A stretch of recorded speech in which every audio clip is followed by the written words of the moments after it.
Cette vidéo présente différentes stratégies pour soutenir la compréhension des enfants. Certains enfants ont du mal à bien comprendre, par exemple quand vous expliquez un jeu ou donnez des consignes. Ces stratégies sont excellentes à intégrer dans vos habitudes d'animation pour aider les enfants à mieux vous comprendre. De plus, elles sont bénéfiques pour tous les enfants. Avant de débuter, observez les enfants pour vous assurer d'avoir leur attention. Le non-verbal est très parlant.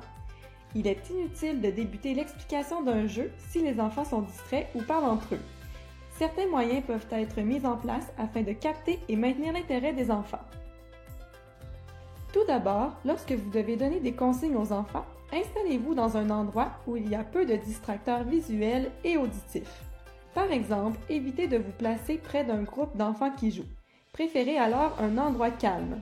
De cette manière, les enfants ne seront pas distraits par ce qui se passe derrière vous. Ensuite, mettez de l'expression et de l'intonation dans votre voix pour maintenir l'intérêt des enfants plus longtemps. N'oubliez pas de leur parler lentement puisqu'ils prennent plus de temps que vous pour traiter l'information. Simplifier les consignes est une stratégie gagnante. Toutefois, elle peut être difficile à appliquer, il faut donc bien y penser. Par exemple, si vous dites à un enfant « Va chercher le ballon dans le bac, va le porter à côté du cône et viens me revoir après », il est fort possible que l'enfant n'ait pas tout compris puisqu'il y avait trop d'éléments dans votre consigne. Il serait alors préférable de décomposer la consigne en étapes. Par exemple, « Va chercher le ballon ». Lorsque l'enfant revient, vous pouvez lui donner la consigne suivante. Vous pourriez également séparer les consignes en différentes étapes en utilisant en premier, en deuxième, finalement, etc. C'est ce qui nous mène à la prochaine stratégie qui est de faire une démonstration de ce qui est attendu. De cette manière, vous offrez un support visuel, ce qui est très facilitant pour les enfants. Vous pouvez par exemple faire une démonstration lorsque vous expliquez un parcours sportif. Si un enfant dérange les autres ou est distrait, n'hésitez surtout pas à lui demander de vous aider pour faire la démonstration.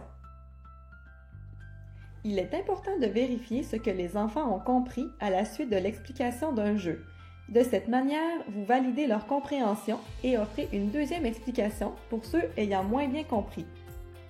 Toutefois, si vous posez la question « Est-ce que vous avez compris ?», tous les enfants risquent de répondre « Oui » puisqu'ils n'oseront probablement pas signifier leur incompréhension. Il est alors préférable de leur demander « Quel est le but du jeu ? Que fait-on en premier ? Quand le jeu se termine-t-il ? etc. » Pour conclure, les différentes stratégies présentées ici favoriseront l'inclusion d'enfants ayant des difficultés de compréhension. Il est à noter que ces stratégies seront également bénéfiques pour tous les enfants de votre groupe. N'hésitez donc pas à les utiliser.